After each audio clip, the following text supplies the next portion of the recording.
O Santos mandará partidas no estádio do Canindé no ano que vem. O Peixe entrou em acordo com a Portuguesa, proprietária do local, e com a Federação Paulista de Futebol. O contrato foi assinado na manhã desta terça-feira. Voltar a jogar em São Paulo é uma demanda financeira do Santos. O clube tem uma arrecadação baixa com a venda de ingressos nos jogos da Vila Belmiro. Segundo o presidente da Portuguesa, Antônio Carlos Castanheira, as obras no estádio começarão em breve. O Canindé precisará passar por adequações como iluminação, gramado e vestiários. A expectativa é de que o Santos já atue na capital paulista durante o estadual. Abre aspas, já acertamos, assinamos o contrato. A federação nos deu total apoio, com muita competência está organizando essa reforma, a parte da iluminação, vestiário, inclusive para atender o Santos em uma Sul-Americana. Esse contrato acabamos de assinar, eu, Rueda e o presidente da FPF, o Reinaldo. As obras vão começar na semana que entra e o Santos deve jogar de 4 a 5 jogos no Canindé agora no Campeonato Paulista, disse o mandatário da Lusa durante a entrevista coletiva na sede da FPF após a cerimônia do lançamento do Paulistão 2023. Não é nada disso. Não. Mas tem exposições, né? A parte dos ferros, né? Que já estão... É velho, né? Antigo, né? Então, mais de 50 anos, né? Fizemos agora. A gente tem que dar um tapa legal, uma coisa bacana, para que a gente possa ter isso daí já pronto para né? O Santos está fazendo isso com a gente, é bem capaz do Santos jogar no Canindé. Legal. Falei ontem com o presidente Ruedas, né? Já tem uma equipe do Santos fazendo análise. É mais outra fonte de receita para porque Portuguesa. não tem o Pacaembu. Né? E a Vila também vai ser mexida, né? Então, o Santos é capaz de fechar essa parceria com a gente e a gente deixar o estádio do Canindé não só pronto no assunto numerada, mas a qualidade do gramado para é outro. Né? Os vestiários que a gente também já está mexendo, nós estamos mexendo, o vestiário estava triste, Sim. A gente já está mexendo.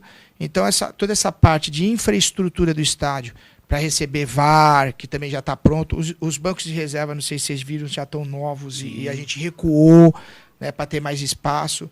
Aos poucos a gente vai fazendo. Se o Santos vir e a gente realmente fechar a parceria, a gente vai acelerar tudo isso. Legal. O presidente da FPF, Reinaldo Carneiro Bustos, explicou que as obras no Canindé vão ser executadas pela federação e serão arcadas pelos clubes, que terão valores descontados do aluguel do estádio.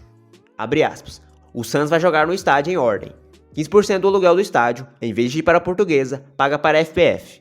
Ninguém aumenta sua dúvida, ninguém paga mais do que o normal. A Portuguesa não ia usar as cadeiras porque está interditada, e vamos desinterditar e usar sem custo. E o Santos pagaria o aluguel para a FPF, para a gente deixar o Canindé em ordem e arrumado. Vamos entregar para o Paulista arrumado, termina assim que quitar o pagamento.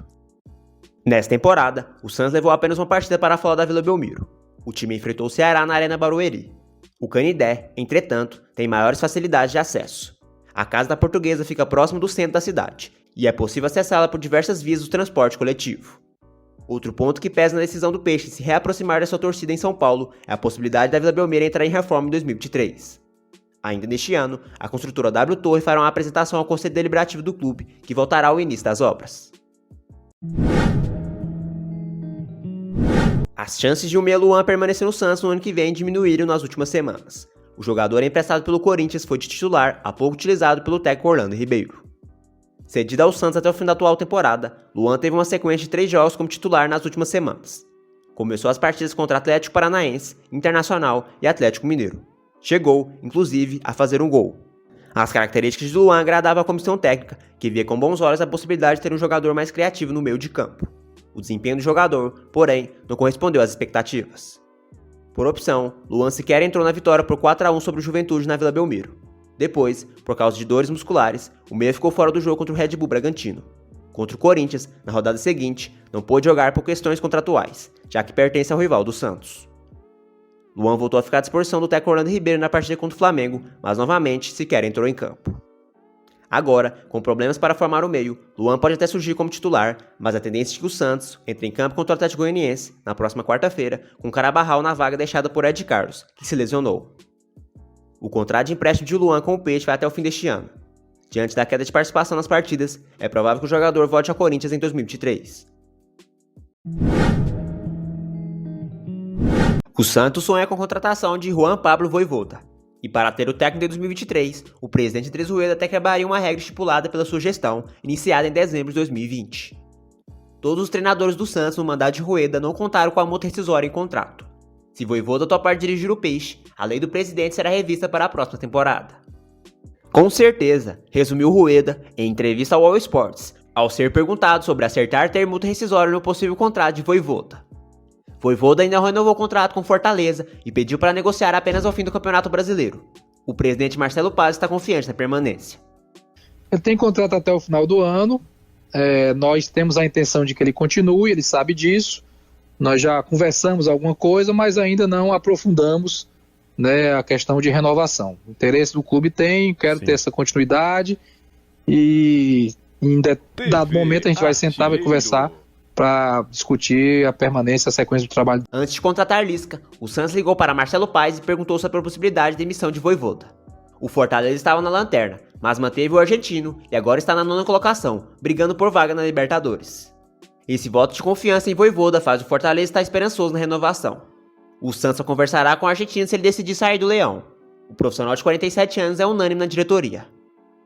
O Santos de Andrés Rueda teve Cuca, Ariel Holan, Fernando Diniz, Fábio Carille, Fabian Bustos, Lisca e agora o interino Orlando Ribeiro, do Sub-20. Todos tiveram vínculo nas normas básicas da CLT, sem prazo de validade e multa rescisória. Antes de sonhar com Vojvoda, o Santos buscou Marcelo Bielsa e Sebastião Becassese.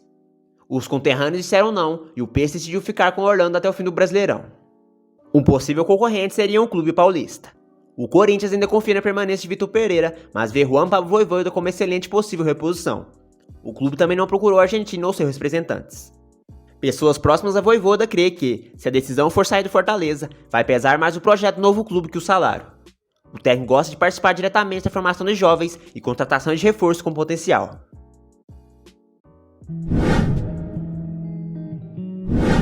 O goleiro John, reserva de João Paulo no Santos, quer respirar ares novos em 2023. E parece que é mesmo o que vai acontecer. O presidente do Santos aceita a negociação, desde que seja num valor bom para o clube. E ele precisa vender jogadores para reforçar o caixa do clube. Dentro das opções do elenco, John que foi titular na decisão da Libertadores contra o Palmeiras e é quem tem maior potencial para o clube fazer dinheiro. Recentemente, em entrevista ao All Sports, Andrés Rueda falou sobre o goleiro. Abre aspas, eu não prometi que venderia o John, eu prometeria que venderei se a proposta for aceitável para o Santos. Naquele momento, eu não podia perder meu segundo goleiro em pleno campeonato em andamento. Agora, se chegar uma boa proposta, a gente pode conversar. Até agora não chegou nada suficiente. Segundo apurou o All Sports, John já foi alvo de clubes da Série A e de um clube português, e o interesse permanece. As sondagens fazem parte do mercado que começa a se movimentar para a janela que se abre em janeiro. Além das possibilidades no Brasil, o goleiro do Santos deve conseguir o passaporte europeu até dezembro. Seria um caminho aberto para o futebol do velho continente, já que assim não ocuparia uma vaga de estrangeiro num clube de lá. O São Paulo, que já fez proposta nessa temporada, ainda não sinalizou se vai novamente procurar o goleiro. O tricolor paulista só deve definir suas contratações após a vaga, ou não, na Libertadores do ano que vem.